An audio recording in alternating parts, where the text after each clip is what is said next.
Amen. Vous êtes bien là? Oui. Salutations à toutes et à tous. Et c'est vrai que c'est une joie de pouvoir, encore une fois, en cette journée, de pouvoir nous réunir autour de la parole de Dieu.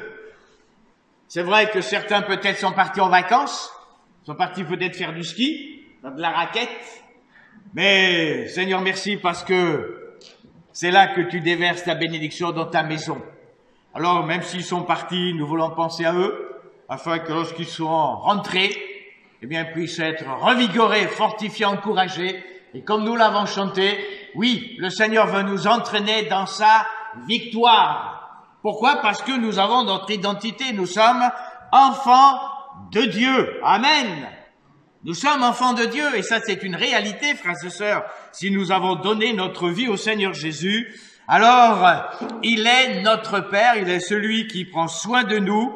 Et ce qu'il désire, eh bien, c'est que ce matin, nous soyons le plus beau des rosiers. Le thème de la prédication, de la pensée, Seigneur, fais de moi le plus beau des rosiers, la plus belle des fleurs. C'est vrai qu'aujourd'hui, eh bien,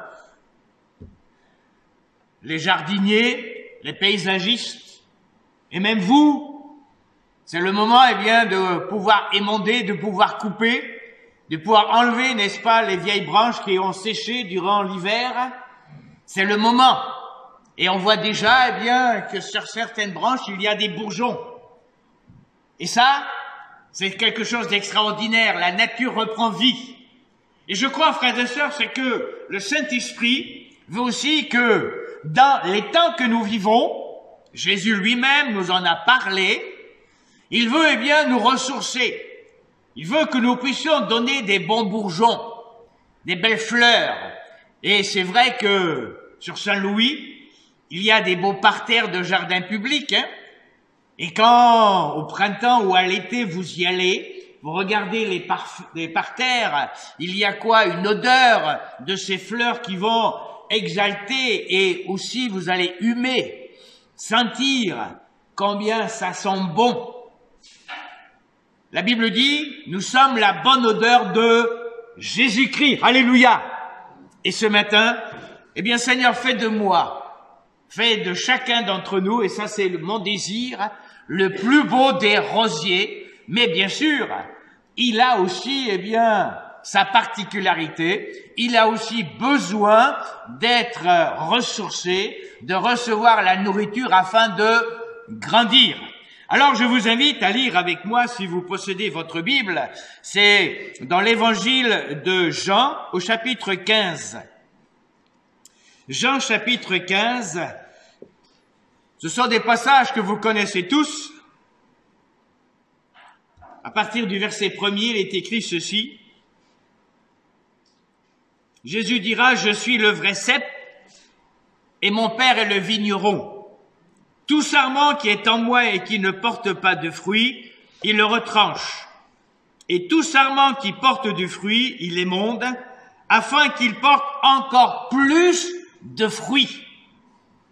Déjà vous êtes purs à cause de la parole que je vous ai annoncée. Demeurez en moi et je demeurerai en vous. Comme le sarment ne peut de lui-même porter du fruit s'il ne demeure attaché au cep, ainsi vous ne le pouvez non plus si vous ne demeurez en moi. Je suis le cep, vous êtes les sarments. Celui qui demeure en moi et en qui je demeure porte beaucoup de fruits, car sans moi, vous ne pouvez rien faire. Si quelqu'un ne demeure pas en moi, il est jeté dehors comme le sarment et il sèche. Puis on ramasse les sarments et on les jette au feu, ils brûlent. Si vous demeurez en moi et que mes paroles demeurent en vous, demandez ce que vous voudrez et cela vous sera accordé. Si vous portez beaucoup de fruits, c'est ainsi que mon Père sera glorifié et que vous serez mes disciples. Comme le Père m'a aimé, je vous ai aussi aimé, demeurez dans mon amour. Si vous gardez mes commandements, vous demeurerez dans mon amour, de même que j'ai gardé les commandements de mon Père et que je demeure dans son amour. Je vous ai dit ces choses afin que ma joie soit en vous et que votre joie soit parfaite. Amen. Un deuxième passage dans l'évangile de Luc, au chapitre 13. Matthieu, Marc, Luc, troisième évangile, chapitre 13, nous dit ceci. À partir du verset 6, Jésus va parler d'une parabole, d'une image. Il va dire ceci à partir du verset 6 du chapitre 13. Un homme avait un figuier planté dans sa vigne. Il y vint pour y chercher du fruit, et il n'en trouva point. Alors il dit au vigneron, voilà 3 ans que je viens chercher du fruit à ce figuier, et je n'en trouve point. Coupe-le. Pourquoi occupe-t-il la terre inutilement? Le vigneron lui répondit, Seigneur, laisse-le encore cette année. Je creuserai tout autour, j'y mettrai du fumier, peut-être, à l'avenir, donnera-t-il du fruit, sinon tu le couperas. Alors Seigneur, ce matin, merci, parce que plus qu'un figuier, plus qu'un arbuste, ce que je veux, c'est d'être le plus beau des rosiers. Et je vais vous raconter une anecdote. C'est lors d'un concours horticole, une petite fille avait gagné le prix du plus beau des rosiers. Pourtant, elle habitait en pleine ville, dans un HLM. Vous savez qu'est-ce que c'est un HLM? C'est habitation à loyer modéré. Ça montre bien, c'est que là où nous sommes, là où le Seigneur nous a placés, eh bien, nous pouvons, avec sa grâce, porter du fruit. Souvent on dit, si j'avais été là, si je pouvais faire ceci, si. Mais avec des si, on peut couper beaucoup de stères de bois. Mais le Seigneur a dit, si tu crois, tu verras la gloire de Dieu. Elle habitait en pleine ville et surpris par son savoir-faire, elle a gagné le prix du plus beau des rosiers. Alors c'est vrai qu'il y avait des concurrents, et là un concurrent un peu plus curieux vient lui demander en secret, comment fais-tu pour que ton rosier soit le plus beau et le plus extraordinaire? Quel est ton secret? Alors elle va dire à ce concurrent, voyez-vous monsieur, j'ai 3 fenêtres à ma chambre. Le matin, je mets mon rosier devant la fenêtre qui reçoit le soleil, la première. Quelques heures plus tard, je le mets à la fenêtre du milieu et plus tard, je le mets à la 3e fenêtre. Je fais en sorte que mon rosier soit toujours au soleil. Elle avait compris que pour prospérer, son rosier avait besoin avant tout de soleil. Son rôle était de veiller à ce qu'il soit toujours à l'endroit où le soleil pourrait l'éclairer. Belle illustration, me direz-vous, hein? Conserver, garder, enraciner. Et Jude nous dit ceci, maintenez-vous dans l'amour de Dieu. Il y a là, frères et sœurs, matière à réflexion. C'est pour que, premièrement, le moyen d'avoir une vie chrétienne heureuse et de prospérer dans le plan spirituel, c'est de nous laisser illuminer par celui qui est la source de la lumière et de l'amour. C'est Jésus. Et tant que nous serons dans la direction, eh bien, de ces rayons, nous allons, n'est-ce pas, grandir. Nous allons recevoir toutes les choses bienfaisantes. Jésus a dit la vraie lumière. Lui-même a dit, je suis la lumière du monde. C'est celle qui est venue dans le monde pour éclairer tout homme. Je suis la lumière du monde. Dans le psaume 27, il est écrit « L'Éternel est ma lumière et mon salut ». Jésus lui-même dira « Je suis la lumière du monde, celui qui me suit ne marchera pas dans les ténèbres, mais il aura la lumière de la vie. Nous voyons quoi? C'est que Jésus dira toujours « je suis ». Non pas qu'il sera, non pas qu'il a été, mais qu'il est.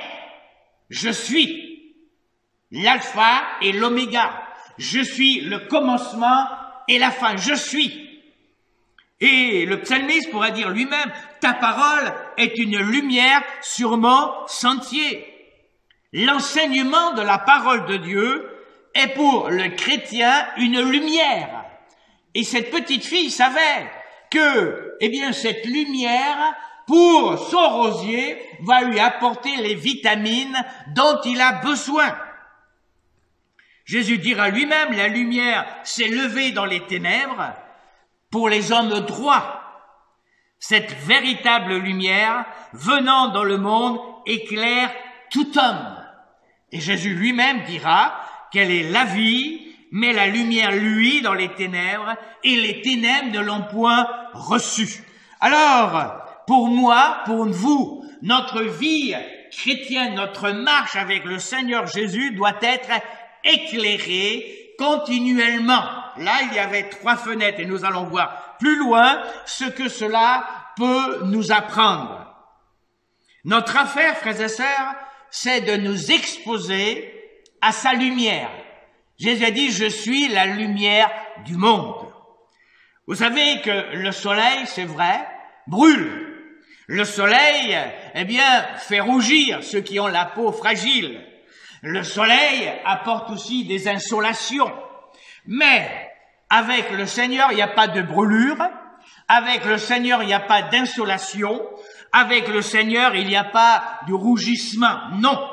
Nous voyons quoi? C'est que le Seigneur désire que nous soyons en contact continuellement avec lui. Pourquoi? Parce qu'il veut que tu prospères. Il veut que tu grandisses.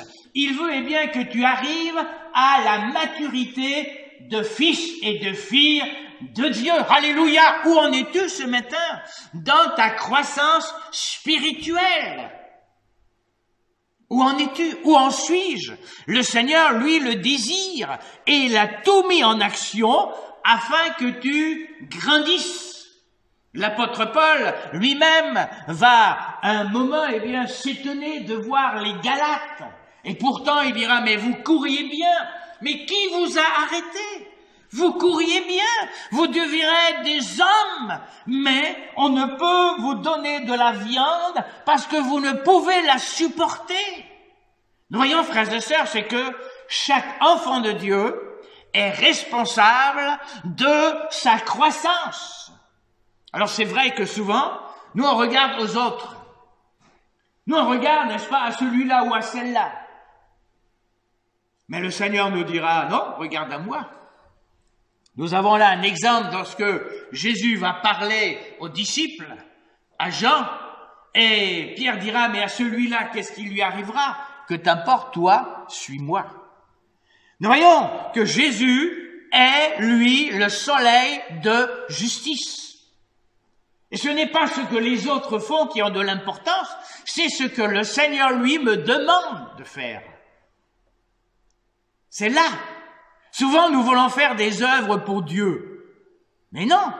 L'important, c'est ce que le Seigneur fait au travers de nous. Nous ne sommes que des instruments. Et quand le maître prendra cet instrument pour faire telle et telle chose, nous serons un instrument qui sera utile. Et le Seigneur veut se servir de chacun d'entre nous. Non pas comme battant l'air, mais en travaillant dans le champ qu'est la moisson de ce monde. Jésus lui-même dira, priez donc le maître d'envoyer des ouvriers dans sa moisson. Et frères et sœurs, plus nous entrons dans le temps, plus nous voyons que de plus en plus d'enfants de Dieu rétrogradent, commencent, n'est-ce pas, à s'affaiblir, s'attiédissent. Regardez le livre de l'Apocalypse. Jésus dira à cette église, parce que tu es tiède, je te vomirai. Frères et sœurs, nul n'est à l'abri de ces choses-là. Mais nous devons veiller. Mais béni soit le Seigneur, c'est qu'encore aujourd'hui, le Saint-Esprit est là pour nous stimuler. Alléluia! Merci quand je contemple les cieux ouvrages de tes mains. Qu'est-ce que l'homme pour que tu prennes garde à lui? Mais Seigneur, merci parce que tu m'as aimé. Merci pour toute l'attention que tu as. Et cette petite fille, pour son rosier, elle avait toute son attention. Elle voulait bien qu'il soit le plus beau des rosiers. Frères et sœurs, le désir du Seigneur, ce matin, c'est que tu sois la plus belle des fleurs. Alléluia. Dans un monde qui de plus en plus, eh bien, sent, excusez-moi l'expression, la pourriture. De plus en plus. Mais Dieu t'a planté afin que tu puisses exalter de sa gloire, alléluia, de son odeur, de sa véracité, de sa joie, de sa paix. Aujourd'hui, c'est vrai que le monde est dans la crainte de ce que demain apportera, de ce que demain, eh bien, nous donnera. Et même ceux qui sont, n'est-ce pas, haut placés ne savent plus, excusez-moi l'expression, à quel saint se vouer. Mais notre Dieu, mon Père, il règne, alléluia. Il règne. Il est avec toi, alléluia. Et plus que cela, c'est qu'il est en toi, parce que tu es une de ses créatures. Tu es aimé de lui. Amen. Et ces rayons bienfaisants veulent te donner la nourriture nécessaire jour après jour. N'aie pas la peur d'être brûlé. N'aie pas la peur, eh bien, de rougir, d'avoir des cloques. Non. Il t'apportera toute la nourriture dont tu as besoin. Jésus dit, je suis le pain de vie. Je suis la nourriture. Je suis celui qui demeure éternellement. Alors nous avons, frères et sœurs, un exemple dans la parole de Dieu extraordinaire, dont le Seigneur, lui, nous l'a laissé. C'est dans le livre de Daniel. Daniel, au chapitre 6. Et vous connaissez, eh bien, tous ce jeune homme en déportation, esclave, Jérusalem en ruine, désolation totale, tout est rasé. Et là, ils sont partis dans un autre pays, la Babylonie, ville luxuriante, où les plaisirs abondaient, où le péché prenait des formes extraordinaires. Ces jeunes Hébreux auraient pu se laisser emporter par ce flot de dissolution, pourraient se laisser emporter par ce flot de péché, pourraient se dire, eh bien, on fait comme les autres. Mais nous voyons quoi? C'est que Daniel et ses compagnons ont dit non. Ce que nous voulons, eh bien, c'est toujours servir notre Dieu, même si nous sommes en déportation, même si nous sommes esclaves, parce que nous avons péché, parce que, eh bien, nos pères n'ont pas été fidèles, et Dieu a permis, eh bien, que Israël soit mis en déportation et vive dans un pays étranger. Mais Dieu veillait, et Dieu veille. Parce que l'œil de l'Éternel est sur ceux qui sont à lui. Et si, eh bien, frères et sœurs, dans les situations que nous pouvons traverser, nous crions à lui, il est celui qui veille sur nous. Dans le chapitre 6, vous lisez, Darius trouva bon d'établir sur le royaume 120 satrates qui devaient être là dans tout le royaume. Il mit à leur tête 3 chefs, au milieu desquels était Daniel, afin que ces satrates leur rendissent compte et que le roi ne souffrit d'aucun dommage. Bien sûr, quand on lit ça, on dit c'est extraordinaire, Daniel, il a monté, n'est-ce pas, les échelons dans la société babylonienne. Eh bien, c'était plus le gringalet, le jeune adolescent esclave avec des chaînes, c'était quelqu'un qui était bien habillé, qui avait peut-être la villa la plus belle, etc., etc. On peut imaginer beaucoup de choses, mais au début, c'est que Daniel a dit « je ne vais pas me souiller ». Daniel résolut de ne pas se souiller par les mains du roi. Et frères et sœurs, souvent, Dieu attend. Dieu attend. comment nous allons réagir dans telle ou dans telle situation. Imaginez que Daniel a dit, eh bien on est là, comme les autres, bien sûr. On est beau de figure, on est des jeunes gens. Il n'y en avait pas seulement que lui, il y avait aussi ses compagnons et d'autres. Et les autres ont dit, nous, maintenant, Jérusalem, c'est fini, c'est terminé, on va faire une autre vie, et on va bien s'attabler, on va bien se nourrir. Mais Daniel résolut de ne pas se souiller, il a pris une position. Et Dieu a intervenu. Sagesse, intelligence, discernement. Dieu veut, frères et sœurs, et je le crois, dans les temps que nous vivons, l'apôtre Paul dira que Dieu, que le Saint-Esprit nous donne un esprit de discernement, afin que nous puissions discerner les temps et les moments que nous vivons. Alléluia. Percevoir, entrer dans la présence de Dieu. Avoir un contact avec Dieu. Dieu dira lui-même, cacherai-je à Abraham ce que je vais faire? Et c'était concernant, n'est-ce pas, Sodome et Gomorrhe. Et pourtant, Abraham n'était pas aussi clean. Seigneur, que suis-je? Mais tu connais l'état de mon cœur qui veut te plaire, qui veut te servir et qui veut faire ta volonté. Que suis-je? Que sommes-nous? Et Dieu va lui révéler ce qu'il veut faire. Alors Abraham va intercéder et il va lui poser, n'est-ce pas, eh bien des conditions. Et Dieu dit, ok, s'il y a autant de juges, je ne ferai pas. Et plus tard, et encore, et encore, et encore, et après il dira, eh bien pardonne parce que j'ai toujours essayé. Notre Père, la Bible dit, est miséricordieux, bon, lent à la colère, riche en bonté. Il ne conteste pas sans cesse. Alléluia. Il ne garde pas sa colère à toujours. Et frères et sœurs, dans la situation de Daniel, pendant ce temps d'épreuve, Dieu les a fortifiés, encouragés, bénis. Peut-être ils étaient mis à l'écart, Les autres compagnons israélites ont dit, oh, regarde ces gamins là, regarde, ils veulent se prévaloir, etc. C'est pas, on peut se moquer de nous, On s'est bien moqué de Jésus.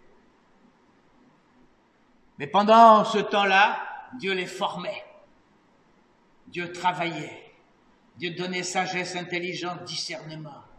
Et quand le moment est arrivé, où le roi va les faire venir avec tous les autres, nous voyons qu'au milieu de toute cette foule, il y a des jeunes gens qui se lèvent. Non pas par orgueil, prétentieux, vaniteux, non.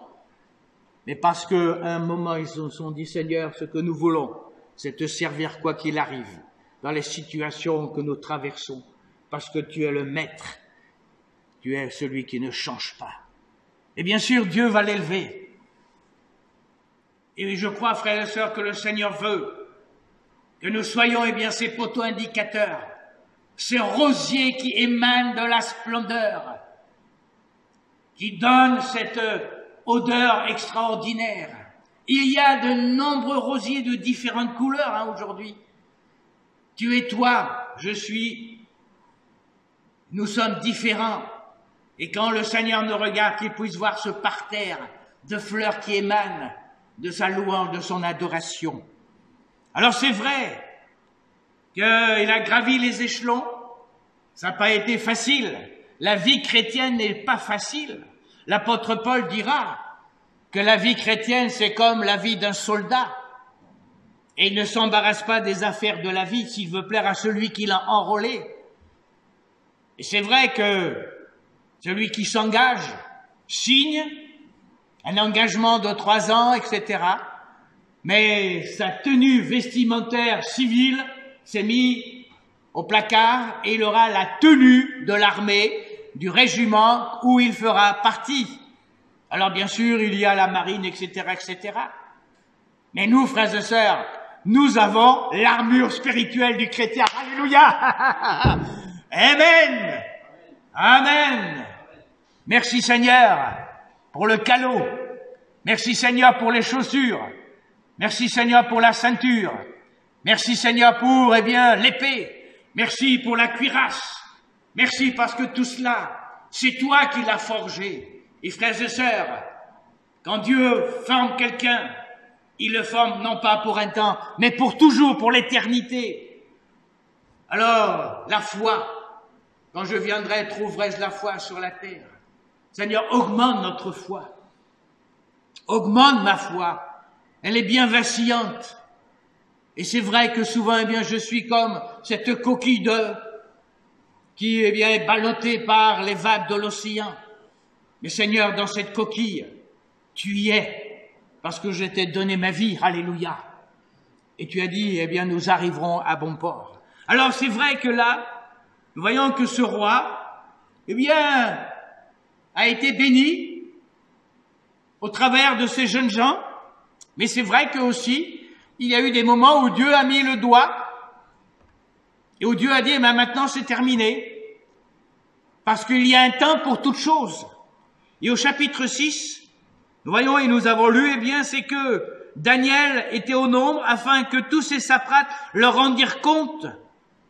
Alors nous voyons, frères et sœurs, que un juif, un hébreu, ces hommes-là devaient rendre compte à un esclave. Ils se sont dit, mais attends, c'est pas possible ça.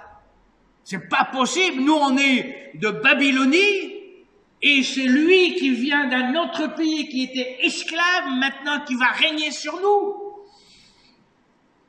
La Bible dit, Daniel surpassait les chefs et les satrates parce qu'il y avait en lui un esprit supérieur et le roi pensait à l'établir sur tout le royaume.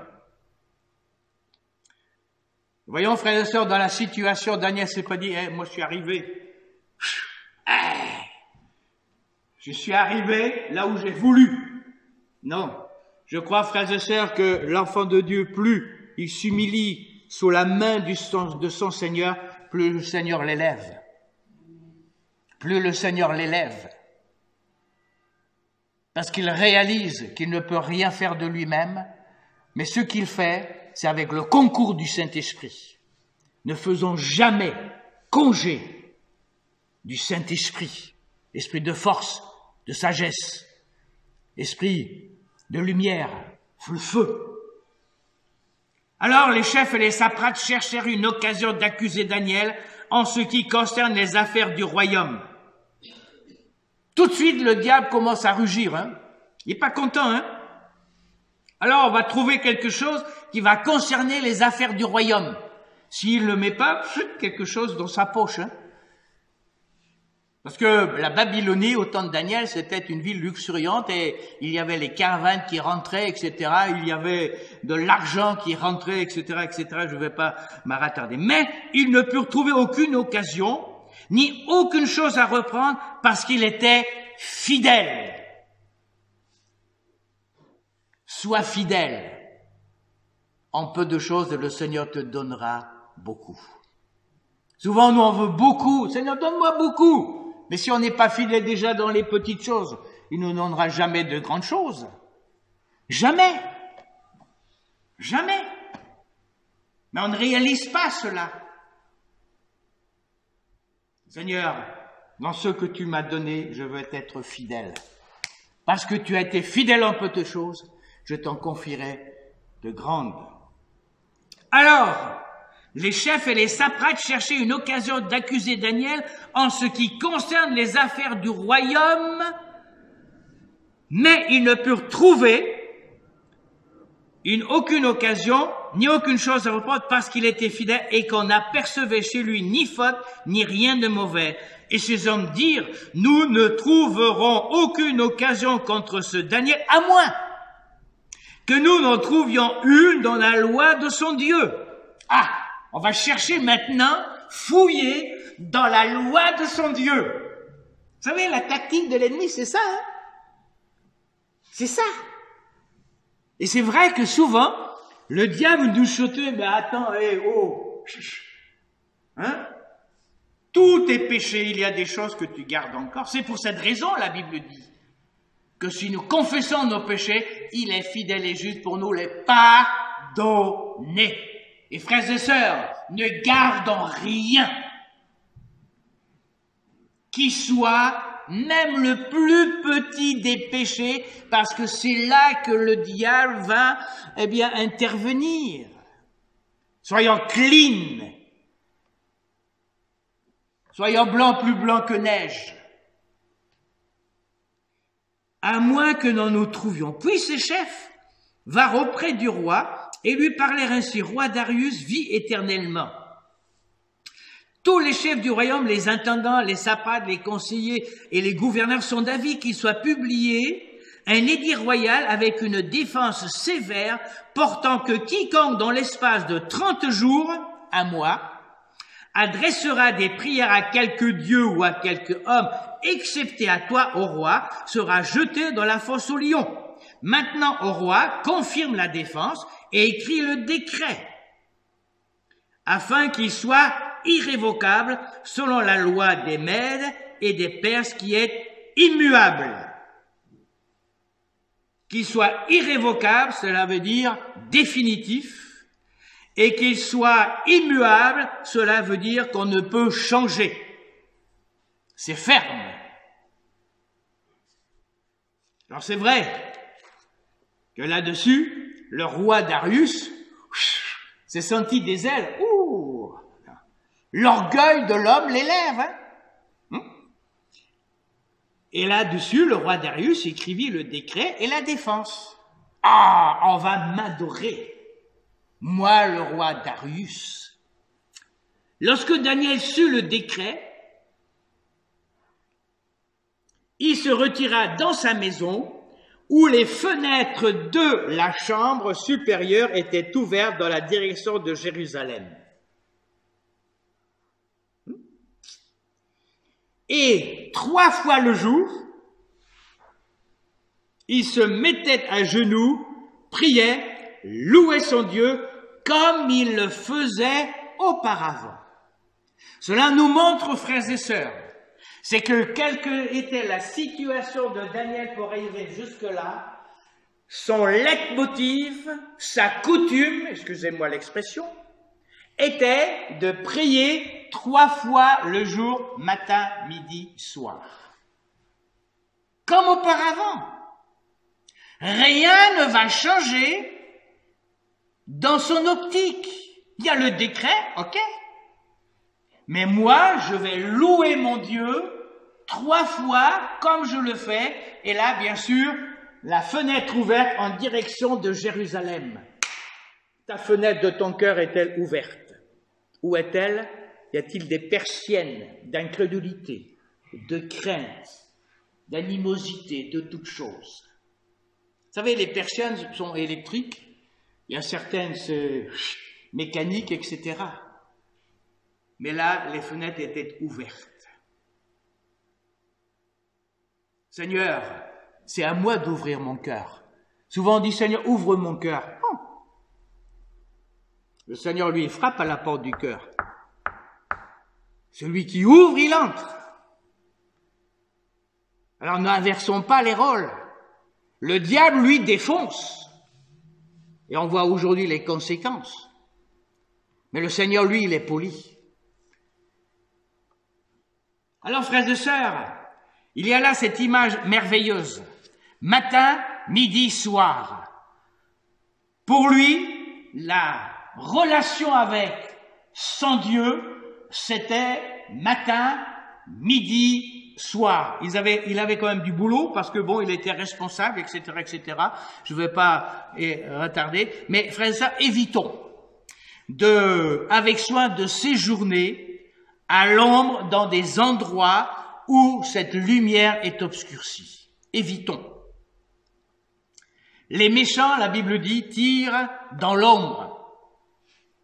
Et vous savez, frères et sœurs, que, eh bien, c'est dans l'ombre que le diable est tapi. Et nous voyons, eh bien, que Daniel, lui, qu'est-ce qu'il faisait? Il priait. Il priait. Dans le psaume 55, il est écrit ceci au verset 18, « Le matin, le soir et à midi, je soupire et je gémis, et il entendra ma voix, il me délivrera. » Alors mon frère, ma sœur, je ne te connais pas, mais même si tu gémis, même si tu es accablé, même si, eh bien, ce matin, tu as pu ce punch-là que tu avais dans le passé et que ça s'est attiédi, le Seigneur n'éteint pas le lumignon qui fume. Il veut le raviver ce matin parce qu'il veut que tu sois le plus beau des rosiers. Alléluia! Dieu a tout mis en œuvre. Rien n'est fini avec Dieu. Rien. Le monde peut dire c'est terminé, mais Dieu, non, lorsqu'il n'a pas dit son dernier mot, c'est OK. Un jour, tout sera terminé, oui, mais quand Dieu lui-même le dira. Jésus dira, le ciel et la terre passeront, mais ma parole, elle demeurera. Et aujourd'hui, frères et sœurs, nous sommes dans le temps de la grâce. Dieu fait encore grâce. Dieu t'appelle. Dieu désire avoir un contact avec toi. Il entendra ma voix, dira le psalmiste. Et même dans le brouhaha de ce monde, Dieu entend. Quand un malheureux crie, l'Éternel entend et le sauve de toutes ses détresses. Alléluia. La deuxième chose, la Bible dit qu'il louait son Dieu. La louange, c'est l'expression qu'il avait dans son cœur. Je peux m'imaginer qu'il avait aussi des tracas, il avait peut-être des soucis avec le royaume, etc., etc., mais il louait son Dieu. Le psaume 119 nous dit ceci, « J'aime ta loi, 7 fois le jour je te célèbre à cause des lois de ta justice. J'aime ta loi. » Frères et sœurs, la louange sied aux hommes droits, alléluia. Et Dieu se plaît quand tu le loues, quand tu l'adores, quand tu le magnifies, quand tu l'élèves. C'est vrai que notre corps, lui, ne désire pas, mais celui qui vit en moi est plus grand que celui qui est à l'extérieur. Alléluia. Quand je contemple les cieux ouvrages de tes mains, oui, quand nous l'avons chanté, hein, Dieu Tout-Puissant, quand mon cœur considère tout l'univers. Frères et sœurs, dans tout cet univers, Dieu a déployé son amour envers toi, envers moi, envers son humanité, alléluia, pour la sauver de la destruction éternelle. La Bible dit dans Philippiens, « En toute chose, faites connaître à Dieu vos besoins par des prières, des supplications, avec des actions de grâce. » Et la paix de Dieu, qui surpasse toute connaissance et intelligence, gardera vos cœurs et vos pensées en Jésus-Christ. Faites connaître à Dieu. Vous savez, il y a un frère qui a prié comme son enfant venait. Mais si un enfant vient vers son père pour lui demander telle et telle chose, et si le père a, est-ce qu'il va le lui refuser? Jésus dira lui-même, si il demande du pain, est-ce qu'il lui donnera une pierre? Non. Alors Jésus dira, méchant comme vous êtes, vous savez donner de bonnes choses à vos enfants. À combien plus forte raison le Seigneur ne donnera pas le Saint-Esprit à celui qui le lui demande? Alléluia. Frères et sœurs, mon frère, ma sœur, sois gourmand du Seigneur Jésus. Il n'y aura pas d'insolation, tu vas pas te brûler, te rougir. Mais Seigneur, merci parce que tes rayons me réchauffent. Et dans le monde aujourd'hui, qui eh bien s'enfonce, dans les ténèbres s'enfonce, Seigneur, je peux trouver la chaleur de ta présence. Alléluia, alléluia. L'apôtre Paul dira lui-même aux Colossiens, persévérez dans la prière, veillez-y avec action de grâce. Frères et sœurs, la prière, c'est la respiration de l'âme. Quand tu es en voiture, loue le Seigneur. Tu as des cassettes, tu as des CD, eh bien chante avec eux. Excusez-moi l'expression, c'est vrai qu'il y a des moments, je ne dirais pas la radio, mais il y a des fois je suis outré. Je suis outré. Oui. Je vous le dis, ce qu'il y a sur mon cœur. Et je dis, c'est pas possible que sur des radios chrétiennes, il y a telle et telle chose. Alors bien sûr, on me dira, mais il faut aussi essayer d'atteindre l'autre. Mes frères et sœurs, qui peut toucher les cœurs, sinon le Saint-Esprit? Sinon le Saint-Esprit. Alors bien sûr, aujourd'hui, on prend le Saint-Esprit comme un petit copain, hein. Niet. Dieu ne donne pas sa gloire à un autre.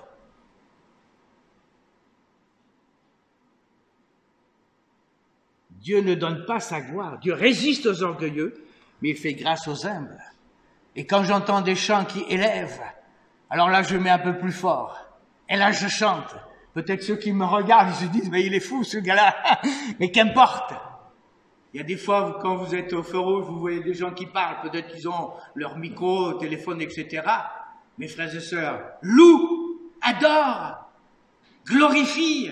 Tu es cette plante. Et le Seigneur te donnera la nourriture nécessaire afin que tu puisses t'épanouir. Et frères et sœurs, selon sa coutume. Il n'y a pas de honte d'avoir une coutume, hein? Oui. Jésus lui-même avait sa coutume. Oui, Jésus avait sa coutume.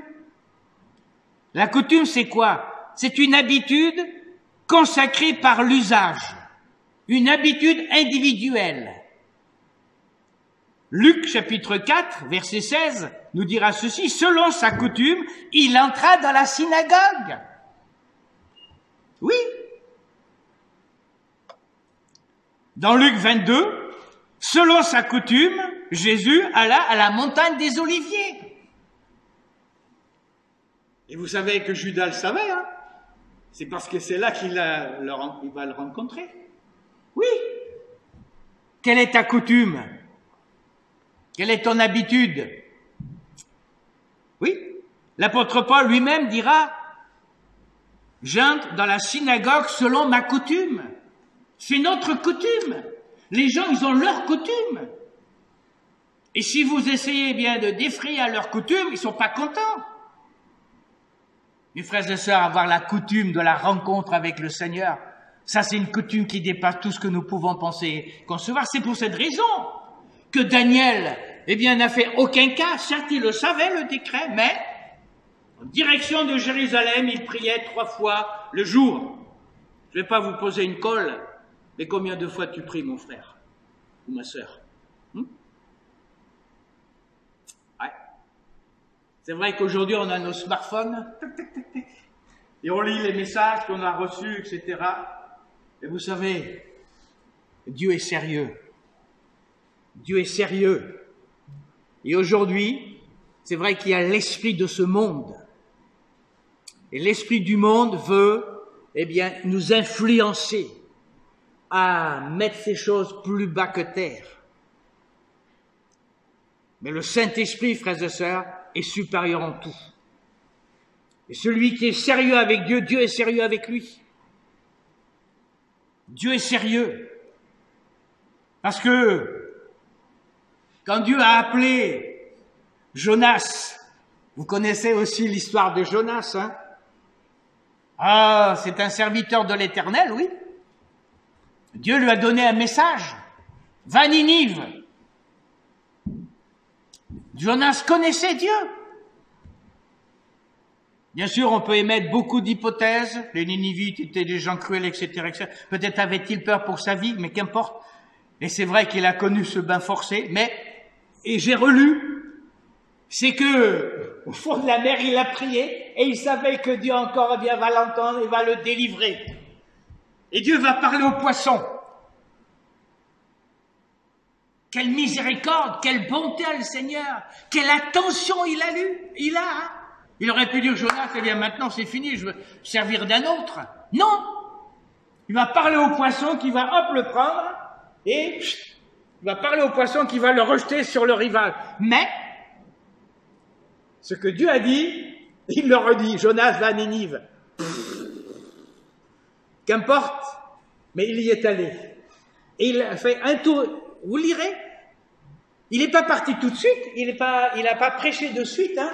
Il a fait d'abord un tour de ville, pour voir comment qui sont les gens. Bien qu'il peut-être le savait déjà, mais ça le travaillait, et peut-être aussi il pensait que s'il ne fait pas, alors il va reconnaître une deuxième fois un bain forcé. Alors, il a fait un tour de la ville, et alors là, après il va prêcher. Et il ne s'attendait pas au réveil que Dieu va intervenir, frères et sœurs. Dieu a besoin de toi. Dieu veut travailler avec toi. Dieu veut collaborer avec toi. Mais ça, c'est quelque chose d'extraordinaire. C'est quelque chose de merveilleux, de glorieux. Alléluia! Dieu aurait pu me mettre de côté et dire, allez, mets-toi de côté. T'es insignifiant, t'es incapable. Ça, c'est le monde. Le premier de nos fils, il avait une fois entendu par un professeur, tu ne feras rien de ta vie. Tu seras un clochard, tu seras un RSDF, tu iras au Pôle emploi. C'est vrai que quand il est rentré à la maison, ça l'a marqué, ça marque. Et on lui dit non, non, tu ne seras jamais tout ça, tu verras. Travaille, le Seigneur va t'aider. Et il y a quelque temps, il nous a redit les mêmes choses. Et maintenant, il est manager. Ouais.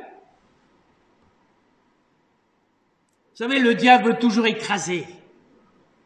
Mais le Seigneur lui dit, je suis là pour te relever, alléluia. Je suis là pour te fortifier. Je suis là pour t'encourager. Alors, frères et sœurs, oui, Jonas, il a prêché, réveille. Le Seigneur peut-être attend que tu puisses prononcer une parole vis-à-vis d'une voisine, d'un voisin qui est dans la panade. Il a prêché, réveil, extraordinaire, il est étonné. Mais son cœur n'est pas changé. Alors qu'est-ce qu'il va faire? Il va se faire une petite cabane, hein, à l'extérieur de la ville pour voir comment les choses vont passer. Je ne pense pas que nous sommes des chrétiens qui attendent le jugement, mais nous disons Seigneur, sauve, sauve, sauve. Intervient dans cette situation que le monde traverse et qu'au travers, frères et sœurs, de cette situation, des hommes et des femmes encore, au lieu peut-être de brandir le poing, réalisent que tu es le maître et qu'ils doivent venir dans l'humilité, dans la repentance et t'accepter comme Seigneur, comme Sauveur et comme Maître. Alors il se fait une cabane. La Bible dit, il se fit une cabane et se tint à l'ombre. Mes frères et sœurs, le Saint-Esprit, lui, te couvrira de son ombre. Le Saint-Esprit te couvrira de son ombre. Dans le psaume 91, il repose à l'ombre du Tout-Puissant. L'Éternel sera ton ombre à ta main droite. Et vous savez, l'humour de Dieu, c'est qu'en une nuit, il a fait pousser un ricin. C'est un arbre, frères et sœurs, qui, eh bien, dans la sève, donne du caoutchouc, et c'est aussi, on peut faire de l'huile, etc. Il a beaucoup de propriétés.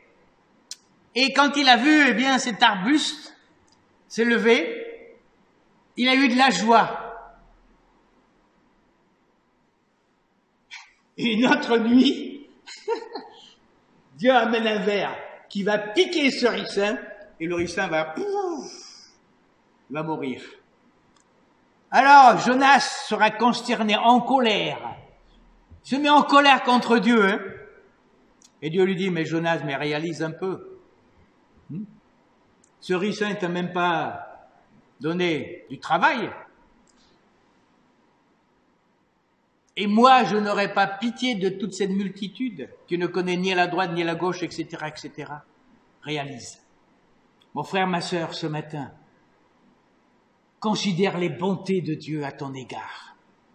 Considère que ce matin, l'ombre de l'Éternel est sur toi. Alléluia. Non pas pour que tu flétrisses, mais pour que les calamités de ce monde t'épargnent et que le soleil de justice puisse réchauffer tout en être l'esprit, l'âme et le corps. Alléluia. Ça, c'est le miracle de Dieu. Daniel priait et invoquait son Dieu comme il le faisait auparavant. C'est vrai qu'après ses ennemis sont entrés, etc., mais Dieu a pris encore garde de son enfant. On peut passer, frères et sœurs, par des tribulations, des épreuves, qu'on peut se dire, mais Seigneur, comment cela se fait-il? Je ne comprends pas. Oui, on peut se poser. Mais le Seigneur était là.